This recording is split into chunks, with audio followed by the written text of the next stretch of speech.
Hello everyone, welcome back to my YouTube channel. चलिए, आज का हमारा टॉपिक है।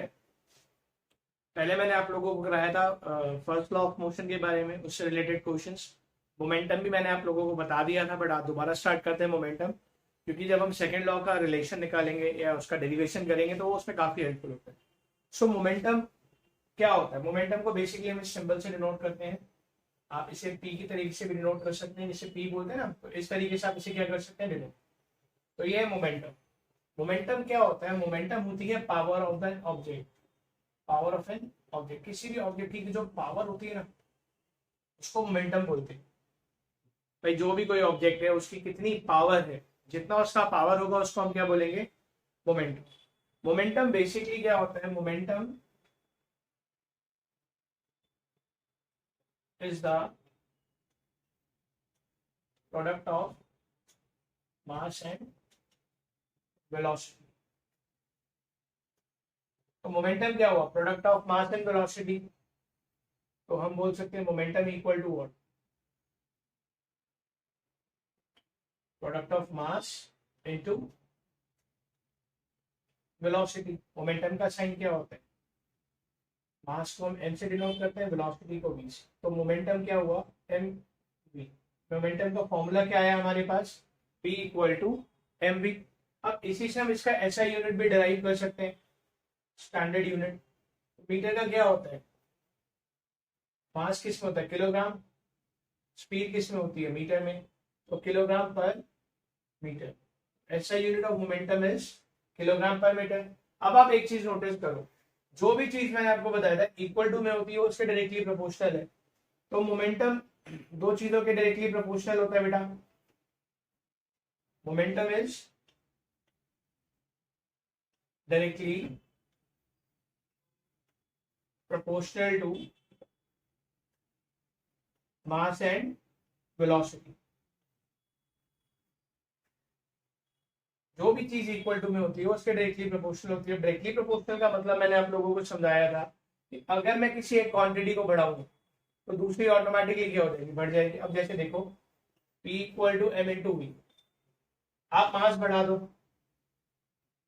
मोमेंटम बढ़ जाएगा क्योंकि प्रोडक्ट है। आप V को बढ़ा दो, मोमेंटम बढ़ जाएगा, वेदर मास बढ़े नहीं बढ़े। स्पीड बढ़ाने से भी क्या होगा? मोमेंटम बढ़ जाएगा। स्पीड सेम रहने दो, मास बढ़ाओ तब भी मोमेंटम बढ़ जाएगा। अगर किसी भी एक क्वांटिटी को कम करोगे, जैसे स्पीड कम कर रहे हो, मास कुछ भी एक्स वाई जेड, तो मोमेंटम क्या हो जाएगा? कम हो जाएगा। आप किसी ऑब्जेक्ट का मास कम करो, उसकी वेलोसिटी वही रहेगी, तो भी क्या होगा? मोमेंटम डाउन हो जाएगा, क्योंकि वो डायरेक्टली प्रोपोर्शनल है। ये समझ आया? तो मोमेंटम क्या होता है बेटा? Momentum is denoted by P. So power of an object जो होती है उसको मोमेंटम बोला जाता है। मोमेंटम क्या होगा? इसको अगर हम डिफाइन करेंगे तो momentum is a product of mass into velocity. Momentum का डेरिवेशन क्या हुआ? P equal to M we. Momentum equal to mass into velocity. Momentum का सिंबल ये रहा, m इनटू वी। ऐसा यूनिट क्या है? Kilogram per metre.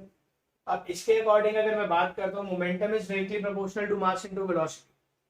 कोई भी डायरेक्टली प्रोपोर्शनल में होगा। डायरेक्टली प्रोपोर्शनल में जब भी कोई चीज होती है, सपोज करो x या y, ये डायरेक्टली प्रोपोर्शनल में है, तो अगर y बढ़ाओगे तो x बढ़ जाएगा। x की वैल्यू कम करोगे तो y की वैल्यू कम करोगे तो x की वैल्यू भी कम हो जाएगी। ठीक है? डायरेक्टली प्रोपोर्शनल में कोई भी चीज बढ़ेगी तो सामने वाली ऑटोमेटिकली बढ़ जाएगी, कोई भी चीज कम होगी तो सामने वाली ऑटोमेटिकली कम हो जाएगी। होप्सो समझ आया? अब चलिए, अगर एक बात करें, इसके कुछ एग्जांपल लेता हूँ product of mass into velocity के डेली लाइफ में। तो आपने देखा होगा कोई पर्सन है, उसको अगर बुलेट से मारा जाए तो मर जाते हैं। तो आप बच्चों के दिमाग में क्वेश्चन आता है कि सर बुलेट तो इतनी सीधी जरा सी, कि जरा सी बुलेट से मर कैसे गया? वो मर इसलिए गया क्योंकि उसका क्या था? भले ही उसका मास ग्राम में था, बट जो उसकी स्पीड थी वो ज्यादा थी, मास ठीक ठाक था। तो अभी मैंने आपको बताया ना, momentum equal to what? Mass into velocity. Velocity की वजह से क्या होगा? मास कुछ भी हो, मोमेंटम बढ़ गया। तो जितना ज्यादा मोमेंटम बढ़ा तो बुलेट ने उस पर्सन को क्या किया? उतनी तेजी से, देखो ऐसी शेप की होती है, आएगी और हिट करेगी। तो एक स्पीड से आ रही है ना, मास कुछ भी हो इस ऑब्जेक्ट का। अगर ये बुलेट, सपोज करो ये बुलेट आ रही है, मैंने फायर करी, तो ये ऑब्जेक्ट को बहुत तेजी से हिट करेगी और पर्सन मर भी सकता है। रीजन? क्योंकि इसकी स्पीड बहुत ज्यादा है। पर एक क्वांटिटी बढ़ गई तो ऑटोमेटिकली मास कुछ भी हो, उसका मोमेंटम बढ़ गया। सेकेंड एग्जाम्पल अगर हम इसका लें तो हम इसको बोल सकते हैं कि सपोज करो कोई व्हीकल है, अ पर्सन गेट इंजर्ड, अगर कोई कार उसको हिट करती है, भाई कार में दोनों चीजें, उसका मास भी बहुत ज्यादा है और उसकी स्पीड भी बहुत ज्यादा थी, तो अगर वो पर्सन को हिट करेगी हो सकता है पर्सन मर जाए या काफी ज्यादा उसको इंजरी हो जाए। क्यों हुआ ये मोमेंटम की वजह से हुआ, क्योंकि मोमेंटम गाड़ी का क्या था, हम ये बोलेंगे कि भाई गाड़ी ने जब हिट किया पर्सन को तो गाड़ी का मोमेंटम बहुत ज्यादा था, मोमेंटम ज्यादा होने की वजह से क्या उस पर्सन को ज्यादा चोट लगी और वो इंजर्ड हो गया। सॉरी, ठीक है। सो मोमेंटम क्या है, काफी ज्यादा है, क्यों है, क्योंकि इसका मास इंटू वेलोसिटी ज्यादा है। चलिए ये समझ आया। अब एक बात बताओ, अगर सपोज करो ये समझ आ गया होगा, इसमें रख कर,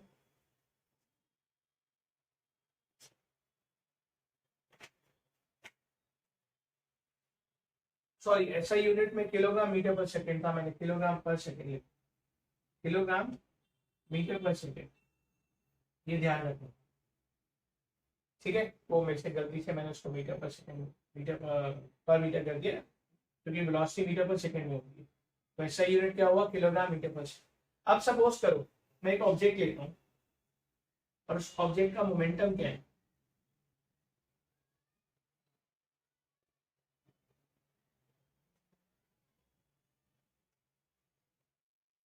अब एक ऑब्जेक्ट लिया, अब ऑब्जेक्ट अगर रेस्ट पे, एक केस करा, ऑब्जेक्ट एट रेस्ट, एक हम केस करते हैं कि व्हेन मोमेंटम क्या होगा जब कोई ऑब्जेक्ट क्या है रेस्ट पे, momentum of an object which is at state of rest. अभी रेस्ट पे है तो इसका मतलब है ऑब्जेक्ट क्या है, नॉट मूविंग, मूव नहीं कर रहा ना, मूविंग पोजीशन में नहीं है।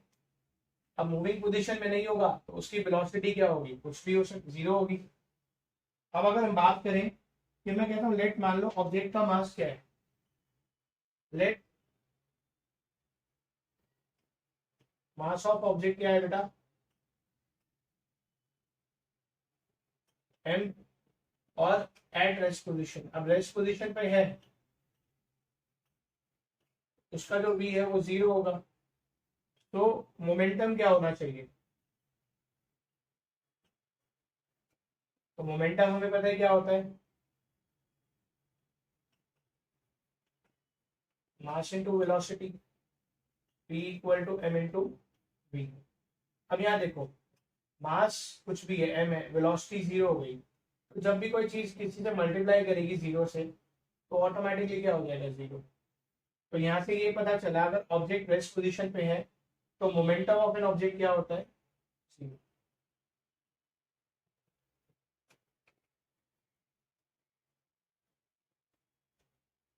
तो हमको समझ आया। चलिए आज के लिए इतना ही काफी है, नेक्स्ट टॉपिक जो मैं पढ़ाऊंगा उसमें मैं आपको सेकंड लॉ ऑफ मोशन के बारे में पढ़ाऊंगा और उसमें rate of change of momentum के बारे में पढ़ेंगे। वीडियो अच्छा लगा है like subscribe and share with your friends. Thank you.